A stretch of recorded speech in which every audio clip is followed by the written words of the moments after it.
اعوذ باللہ من الشیطان الرجیم بسم اللہ الرحمن الرحیم۔ پارہ نمبر 1 سورۃ البقرہ، آیت نمبر 40۔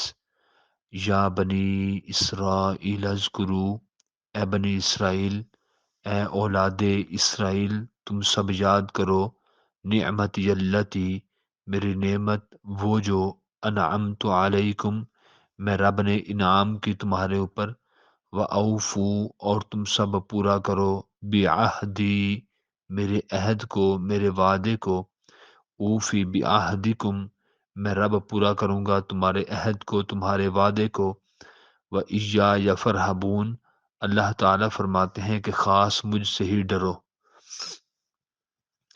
حضرت آدم علیہ السلام کی نسل میں حضرت یعقوب علیہ السلام کے اولاد یعنی بنی اسرائیل کو امت محمدیہ سے پہلے دنیا میں سب سے زیادہ عزت و عظمت اور اقتدار و اختیار ملا، مگر انہوں نے اس کی نہ قدری اور نہ شکری کی، جس کی وجہ سے وہ ذلیل و خوار ہوئے، اور ان کی ذلت و رسوائی کے اسباب کی تفصیل سورۃ البقرہ کی 100 آیات میں بیان ہوئی۔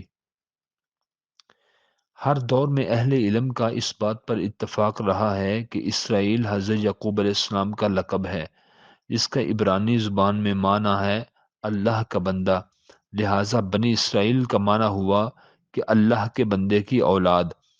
تاریخ کے اوراق سے یہ بھی پتہ چلتا ہے کہ حضرت یعقوب علیہ السلام اور ان کے اولاد کا اصلی وطن کنعان یعنی فلسطین تھا۔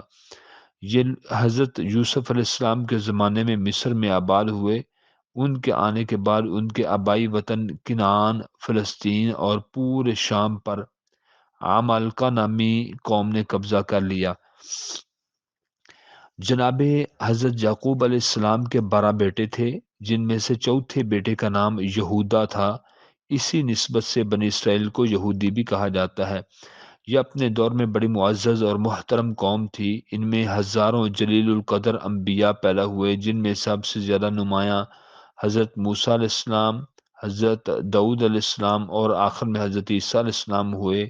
حضرت موسیٰ علیہ السلام پر تورات، حضرت داؤد علیہ السلام پر زبور اور حضرت عیسیٰ علیہ السلام پر انجیل نازل ہوئی۔ مصر میں جب بنی اسرائیل پر فرعون نے مظالم ڈھانے شروع کیے تو حضرت موسیٰ علیہ السلام نے انتھک اور بے مثال جد و جہد کر کے ان کو فرعون کے جور و ستم سے نجات دلوائی۔ فرعون دریا میں غرق ہوا تو اس کے بعد انہیں عمالقہ سے جہاد کا حکم ہوا۔ بنی اسرائیل فلسطین کی طرف چلے تو قریب جا کر جب انہیں عمالقہ کی طاقت کا علم ہوا تو انہوں نے حضرت موسیٰ علیہ السلام سے صاف کہہ دیا کہ اے موسیٰ، تم اور تمہارا خدا لڑے، ہم تو یہاں ہم ٹھہرے ہوئے ہیں، یہاں ہم بیٹھے ہوئے ہیں۔ جیسا کہ قرآن کریم میں آتا ہے کہ حضرت موسیٰ علیہ السلام کی قوم نے جہاد سے انکار کیا، لیکن ان کا انکار ایک ایسا انکار تھا جو پڑھنے کے بعد پتہ چلتا ہے کہ قوم کے اندر کتنی زیادہ ہٹ درمی، تعصب اور انبیاء کی باتوں کے اوپر نفرت، اور کیا کہہ سکتے ہیں کہ انبیاء کی جو تعلیم تھی ان کو بڑی آسانی کے ساتھ، بڑے آرام کے ساتھ وہ جھٹلا دیتے تھے۔ حضرت موسیٰ علیہ السلام نے جب ان سے کہا کہ جہاد کرنا ہے، انہوں نے کہا کہ انت وربک فقاتلا، اے موسیٰ تو اور تیرا رب جا کر جہاد کرو، لڑائی کرو، انا ہاہنا قاعدون، ہم یہاں بیٹھے ہوئے ہیں۔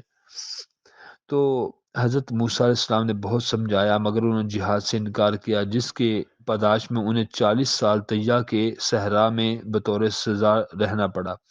یہاں حضرت موسیٰ علیہ السلام اور حضرت ہارون علیہ السلام کی وفات ہوئی، پھر انہوں نے یوشع بن نون کی زیر کمان جہاد کیا اور فاتحانہ انداز میں فلسطین میں داخل ہوئے۔ بنی اسرائیل میں مجموعی طور پر یہودی اور عیسائی دونوں شامل ہیں، جیسا کہ چند ایک دن پہلے کی آڈیو میں بیان کر چکا ہوں کہ حضرت موسیٰ علیہ السلام کی قوم کے لوگ، حضرت عیسیٰ علیہ السلام کی قوم کے لوگ، یہی آگے چل کر یہودی اور عیسائی بنے۔ یہ دونوں گھر بنی اسرائیل میں مجموعی طور پر یہودی اور عیسائی دونوں شامل ہیں، لیکن بعض مقامات پر بنی اسرائیل سے مراد صرف یہودی ہوتے ہیں۔ تو میں عرض کر چکا کہ جو یہودی ہیں یہ حضرت یعقوب علیہ السلام کا نام جیسے اسرائیل تھا تو بنی اسرائیل تو ایسے ان کا جو چوتھا بیٹا تھا 12 بیٹوں میں، اس کا نام تھا یہودا، تو اس کے نام سے پھر یہودی بھی یہ قرار پائے۔ تو ان کا نام بنی اسرائیل بھی ہے، وہ حضرت یعقوب علیہ السلام ان کے نام کے توسط سے، اور ان کے چوتھے بیٹے اور حضرت یوسف علیہ السلام کے بھائی یہودا تھے، تو یہودا کے نام سے یہ یہودی انہوں نے کہلوانا پسند کیا۔ تو بنی اسرائیل میں مجموعی طور پر یہودی اور عیسائی دونوں شامل ہیں، لیکن بعض مقامات پر بنی اسرائیل سے مراد صرف یہودی ہیں، جس کا علم قرآن مجید کے سیاق و سباق سے ہوتا ہے۔ اس کے سیاسی، مذہبی رہنماؤں، حکمرانوں اور عوام کے گھناؤنے کردار کا قرآن کریم کی ابتدا میں بیان کرنے کا مقصد یہ ہے کہ نزول قرآن کے وقت دنیا میں یہی دو بڑے مذاہب تھے، یہودیت اور عیسائیت۔ باقی مذاہب ان کی بگڑی ہوئی شکلیں تھیں، جیسا کہ ہندوستان میں جسے قدیم تاریخ میں بلاد الہند کہا جاتا ہے، ہندو اپنے مذہب کو 3000 سال پرانا مذہب ثابت کرتے ہیں۔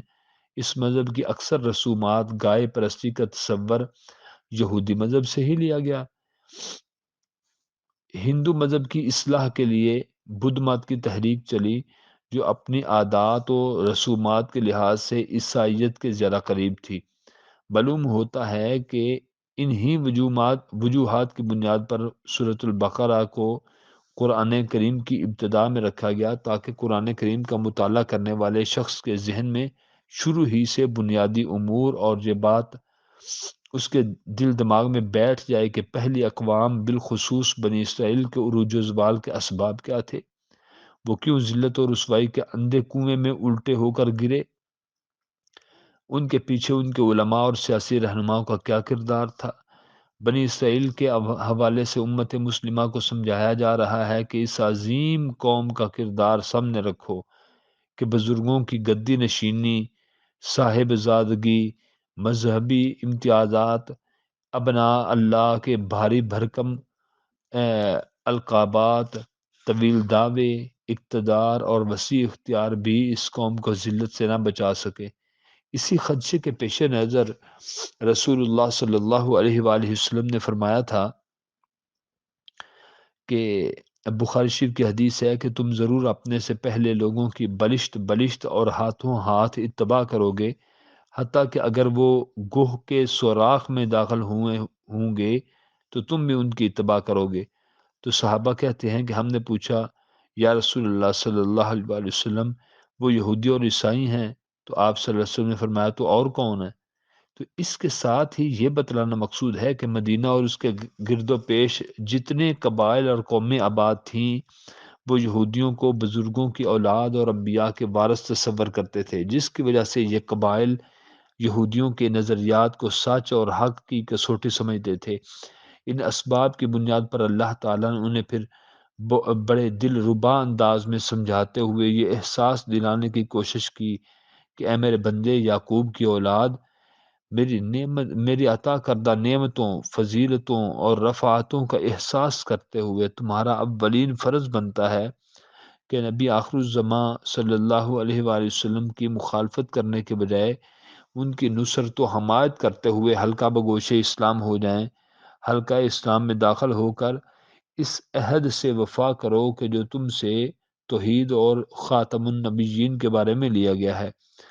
جب بھی ایفائے عہد کے بدلے میں تمہیں دوبارہ نعمتوں اور عزتوں سے سرفراز کروں گا، یاد رکھنا اگر سابقہ مقام کی بحالی اور عزت رفتہ کے خواہش مند ہو تو نبی صلی اللہ علیہ وآلہ وسلم کی قیادت میں آئے بغیر یہ شرف آپ کو کبھی حاصل نہیں ہو سکتا۔ بنی اسرائیل کو پہلے خطاب میں ابتدائی سبق اور تورات اور انجیل میں بنیادی سبق کی یاد دہانی کے طور پر 16 باتیں ارشاد فرمائیں گی۔ اب یہ جو رکوع نمبر 5 6 آگے چلتا جائے گا، جیسے جیسے بنی اسرائیل کا تذکرہ آئے گا،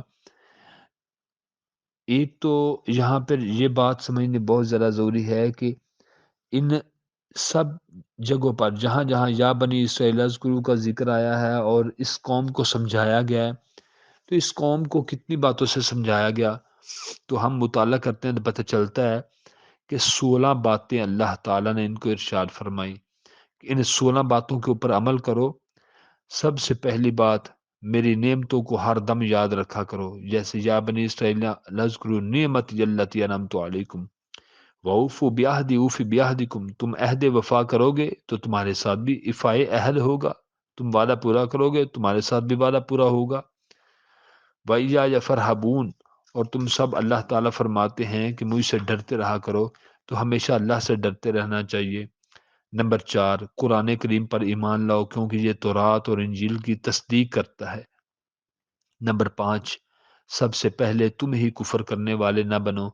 نمبر 6، دنیا کے معمولی مفاد کے بدلے اللہ کی آیتوں کو فروخت نہ کرو۔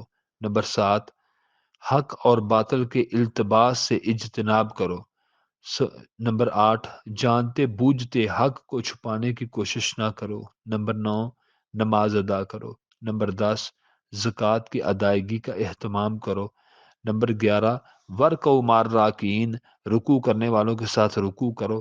یاد رہے کہ یہودیوں نے رکوع کو نماز سے نکال رکھا تھا، جس کی وجہ سے رکوع کا خاص طور پر حکم ہوا کہ ورکعوا مع الراکعین، رکوع کرنے والوں کے ساتھ رکوع کرو۔ نمبر 12، لوگوں کو نیکی کا حکم کرو مگر اپنے آپ کو بھول جانے سے بچو۔ نمبر 13، اللہ کی دی ہوئی عقل کا صحیح استعمال کرتے رہو۔ نمبر 14، مصائب پر صبر کرو۔ نمبر 15، اللہ تعالیٰ سے صبر اور نماز کے ذریعے مدد طلب کیا کرو۔ نمبر 16، اللہ تعالیٰ سے ملاقات اور اس کی بارگاہ میں پیش ہونے کا عقیدہ پختہ اور اس کے تقاضے پورے کرو۔ تو اللہ تعالیٰ کے حضور دعا ہے کہ اللہ تعالیٰ ہمیں قرآن و حدیث پر عمل پیرا ہونے کی توفیق عطا فرمائے۔ یہ ہسٹری تھی بنی اسرائیل کی، تو ایک تو ان کی تاریخ واضح ہوئی، ایک یہ بھی آج کی کلام کا جو محاصل ہے، محاصل کلام ہے، جو آج کی گفتگو کا نتیجہ اور نچوڑ ہے، وہ یہ ہے کہ اسی بنی اسرائیل کی طرف ہزاروں انبیاء مبعوث ہوئے۔ پہلے کہتے نبیوں کو کہ آپ معجزے لے کر آؤ، نبی معجزے لے کے آتے، کہتے کہ آپ نے ہمارے اوپر جادو کیا ہے، ان نبیوں کو قتل کر دیتے۔ سب سے زیادہ انبیاء کو قتل کس نے کیا؟ بنی اسرائیل نے کیا۔ سب سے زیادہ پوری انسانیت کی تاریخ میں سب سے زیادہ انبیاء کس قوم کی طرف آئے؟ اسی بنی اسرائیل کی طرف آئے۔ تو اسرائیل یہ حضرت یعقوب علیہ السلام کا دوسرا نام تھا۔ ایک حضرت یعقوب علیہ السلام کا نام یعقوب اور دوسرا تھا بنی اسرائیل۔ تو اسرائیل اللہ کا بندہ، تو بنی کا معنی ہوتا ہے اولاد، تو بنی اسرائیل اللہ کے بندے کی اولاد۔ تو جو ان کا نام یہودی ہے، وہ ان کے 12 بیٹوں میں سے چوتھے بیٹے کا نام یہودا تھا، اس نام سے پھر یہودی ہوئے۔ تو ان کو بنی اسرائیل والے بھی کہا جاتا ہے، ان کو یہودی بھی کہا جاتا ہے۔ جہاں بنی اسرائیل کے لفظ کا تعلق ہے، وہ ایک وسیع کانسیپٹ ہے، ایک وسیع تصور ہے، اس کے اندر اس کے اندر یہودی اور عیسائی دونوں آ جاتے ہیں۔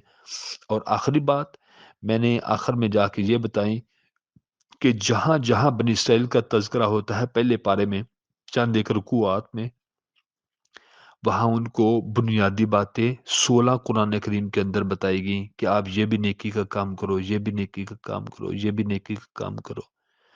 تو اللہ تعالیٰ تمام امت مسلمہ کے حال پہ رحم فرمائے۔ اللہ تعالیٰ قرآن و حدیث کی تعلیمات پر ہم سب کو عمل پیرا ہونے کی توفیق عطا فرمائے، آمین۔ السلام علیکم ورحمۃ اللہ وبرکاتہ۔